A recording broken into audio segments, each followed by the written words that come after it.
한국경제TV 생생한 실전 투자 정보 와우퀴. 월 5,000원 커피값으로 투자 정보가 내 손 안에 배달됩니다. 와우킥 N에서 만나요. 네, 이제 금리 결정 정말로 카운트다운에 들어갔습니다. 2025년을 뜨겁게 달궜던 AI 모멘텀도 오늘 밤 결정에 따라서 투자자들에게 더 믿음을 줄 수 있을지 아니면 꺼지게 될지 이 부분이 주목되는 부분이고요.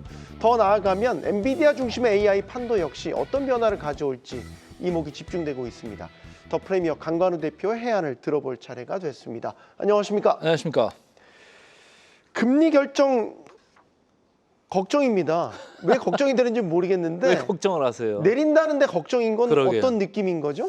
조금 이제 우려가 조금 깔려 있는 거잖아요. 지금 네. 이제 기대도 할 수 있고 조금 긴장도 할 수 있고 네. 하는 건데 기대를 한다고 하면은 아무래도 이제 지금 점도표 뭐 이런 이제 우려 사항도 있습니다만은 기대는 금리 인하죠. 금리 인하를 할 거다라는 이제 기대감을 갖고는 있어요. 근데 우리 앵커께서 금방 말씀하신 대로 약간 긴장하는 면이 없지 않아요. 왜?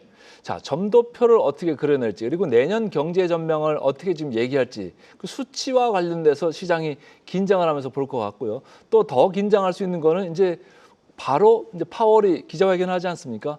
파월이 어떤 톤으로 미국의 경제에 대해서 물가에 대해서 얘기를 할지 참 그 긴장이 된다. 특히 최근에 이제 노이즈가 상당히 많이 나오고 있습니다. 연준 위원들 사이에서 서로 의견이 좀 많이 갈린다. 그래서 이렇게 역사적으로 많이 갈렸던 때가 없다라고 지금 할 정도로 노이즈가 많이 나오고 있는 지금 FOMC 미팅이 되겠습니다. 그래서 결정이 어떻게 나오든지 간에 시장이 조금 변동성이 있을 수는 있겠다. 다만 주식시장은 이미 뭐 반영들을 많이 진작이 많이 하는 것 같고 우리가 이제 확률적으로 페드 와치에서 보이는 수치들도 이미 조금 정렬을 많이 해놨다 이렇게 기본적으로 보시면 좋을 것 같습니다. 네, 금리 인하가 분명 시장의 호재가 맞기는 맞는데 그걸 이제 고지고대로 못 받아들이는 건 선반영된 측면도 있고 연준 위원들 사이에서 의견도 다 분분하다.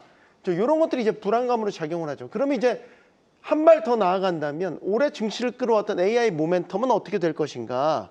금리를 내린다. 금리 싸졌네? AI에는 더 좋네? 이렇게 될 것인가? 아니면 우리가 또 다른 양상을 근데 걱정을 해야 되는 것인가? 기본적으로 이 메가캡들 아주 AI 회사들이 아주 시가총액이 크지 않습니까?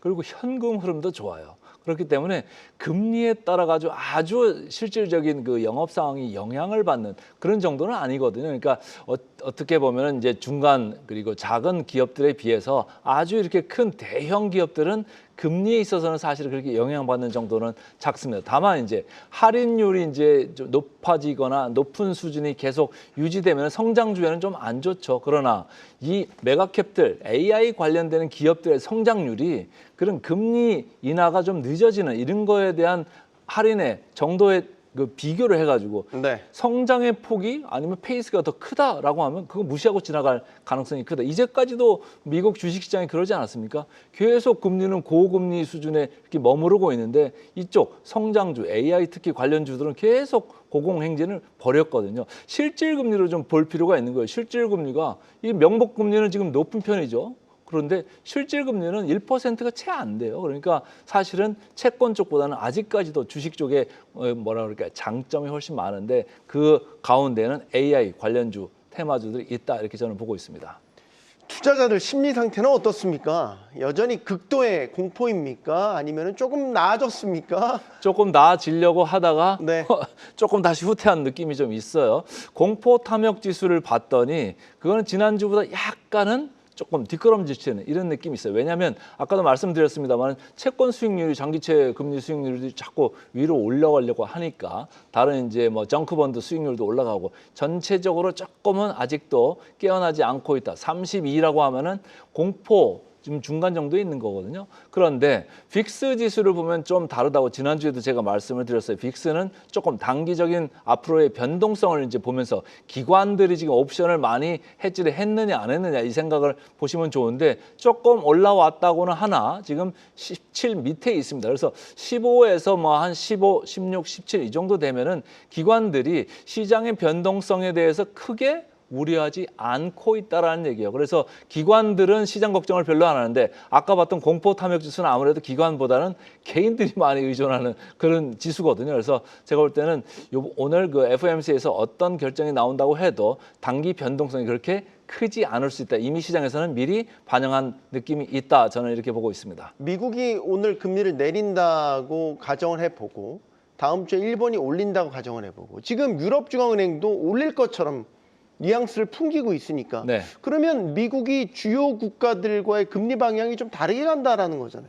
그러게요. 그러면 이런 건 어떻게 시장에 영향을 미치나요? 이제 우리가 이제 관전 포인트 중에 하나가 최근에 옌 캐리 자금에서 문제가 발생할 수 있다 이런 이제 의문들이 자꾸 제기가 되잖아요. 지금 네. 이제 0.5% 일본의 정책 금리가 돼 있는데 이번 12월 달 다음 주죠. 다음 주에 일본의 BOJ에서 지금 뭐 0.75까지 0.25% 포인트를 올릴 수도 있다 이런 생각을 많이 하고 시장에서 많이 반영을 하고 있고 일본의 10년물 국채 금리가 벌써 1.9까지 가 있지 않습니까? 그래서 전체적으로 뭐 내년에도 일본에서 계속적으로 금리 인상 사이클이 있는 가운데 미국은 좀 인하 사이클로 들어갈 가능성이 있다 이런 생각을 하는데 제가 페드 와치에서 나온 그 확률 도표를 보여드리면은 조금은 미국에서 금리 인하 사이클이 횟수가 좀 후퇴했다 이걸 느끼실 수가 있어요. 그래서 네. 뭐 엔화가 지금 금리를 올리는 거에서 약간의 리스크가 발생할 수도 있는 그런 거에 대해서 우려가 과도하지는 않다. 좀 경계할 필요가 있다 이렇게 보입니다. 지금 나오는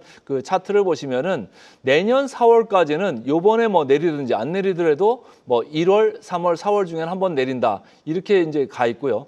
그리고 쭉 가다가 6월까지는 금리 뭐 사이클이 없습니다. 그래서 6월에 들어와서 내년 3분기에 한 번 내리고 내년 뭐 4분기 가서 또 한 번 내리고 그러니까 지난번까지만 해도 26년도에 3회에서 4회 정도의 금리 인하를 기대했던 시장이었는데 이제는 확 바뀌었습니다. 2회 정도 지금 금리 인하를 상정하는 걸로 이렇게 좀 바뀐 미국 시장이라 일본에서 금리 인상을 하면서 혹시라도 옌캐리에 뭔가 구조적인 변화가 생기면은 조금 이슈가 될 수는 있다. 다만 옌캐리에서 자금이 회수된다고 해도 전 세계 시장에서 다 돌아가는 게 아니고 왜냐하면 아직도 미국하고 일본의 금리 차가 크거든요. 그래서 다 돌아가는 게 아니고 일부 뭐 레버리지를 많이 썼다든지 아니면 뭐 조금 뭐 크립토라든지 이렇게 과도한 이쪽만 조금 돌아가는 게 아니겠느냐 이렇게 우려를 저는 잠재우고 싶습니다. 자, 본격적인 종목 이야기로 넘어가 보죠. 구글이 TPU로 주목받았습니다. 자, 그리고 여기에 따른 브로드컴 같은 경우는 맞춤형 반도체로 또 주목을 받았습니다. 브로드컴이 이번 주 실적을 발표합니다. 중요한 한 주가 또 될 것 같습니다. 어떻게 전망하십니까?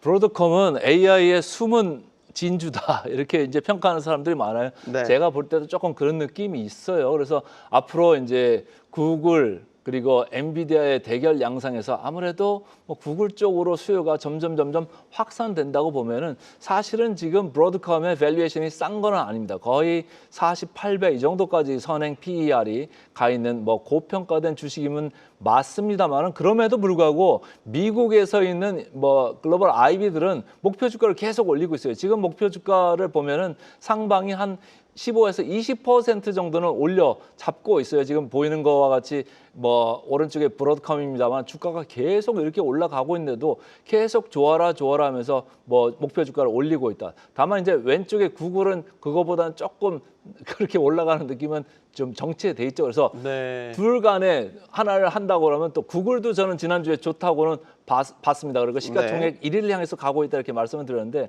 브로드컴은 AI의 생태계에 있어 숨은 진주다 이렇게 평가를 받는 게 맞는 것 같습니다. 네. 자, 그리고 이번 주에 엔비디아 입장에서는 아주 호재성 뉴스가 나왔죠. 기다리던 중국 수출이 허용이 됐습니다. 그것도 H200이라는 고사양 칩으로 말이죠. 네. 그럼 대형 호재다 해서 주가가 확 할 줄 알았는데 안 해요. 왜 그런 거죠? 그러게 이제 뭐 풀린다라고 하면 저도 이제 기본적으로 생각한 게 조금 좋게 반응하지 않겠느냐. 네. 왜 주가를 보시면 알아요. 최근에 주가들이 좀 밀려 내려왔잖아요. 그리고 밸류에이션도 아까 포워드 PER 보셨습니다만은 엔비디아가 이제는 비싼 데 영역에 있지 않습니다. 그런데 그렇게 반응이 뜨뜻미지근한 거는 야, 엔비디아가 지금 이제 구글에서 이렇게 전체적으로 AI 생태계를 끌고 들어오는 거에 비해서 조금 침해받는 거 아니야? 이익이 좀 떨어지는 거 아니야? 이렇게 볼 수 있어요. 지금 보이는 그 차트를 보시면은 엔비디아가 저렇게 가만히 있으면 저 같으면은 조금 사고 싶은 생각도 든다. 지난번에 계속 말씀을 드렸어요. 선행 PER이 26배까지 내려왔기 때문에 예전에 높을 때는 뭐 35에서 36까지도 갔던 엔비디아거든요. 그래서 생태계가 저는 망가지는 게 아니라 저변에 좀 확대될 거다 이렇게 생각을 하면서 저점 매수를 조금 기간을 좀 넓게 보시고 네. 들어가셔도 괜찮을 것 같습니다. 네. 이거 오랜만에 한번 이야기해 보죠. 반도체 뭐 그 장비 쪽에 슈퍼을이라고 불리는 몇 개 기업이 있지 않습니까? 그게 대표적인 게 이제 ASML 그리고 어플라이드 머티리얼즈.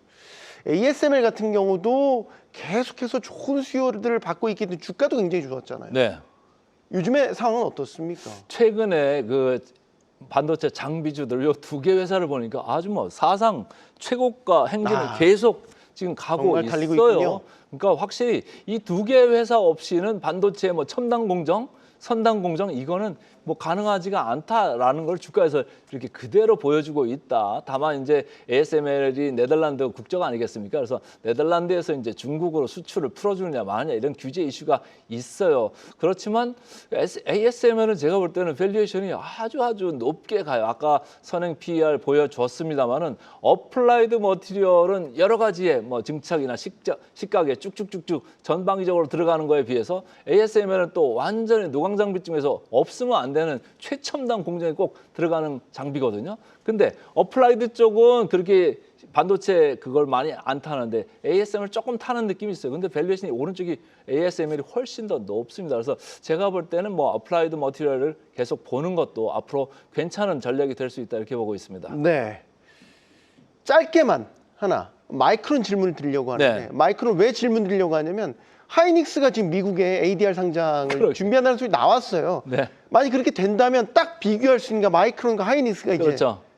비교가 될 거잖아요. 네, 딱 제일 간단하게만 얘기하면 아까 선행 PER 차트에 나는 답이 나와 있다 이렇게 생각을 합니다. 보시면 지금 엔비디아가 뭐 26인데 그 마이크론은 14배에 가 있습니다. 근데 14배인데 우리 SK 하이닉스는 어딘지 아세요? 거의 뭐 7배 정도 돼 있어요. 그러니까 마이크론의 반밖에 안 되는 거거든요. 그러니까 ADR이 미국에서 상장이 돼서 거래가 된다?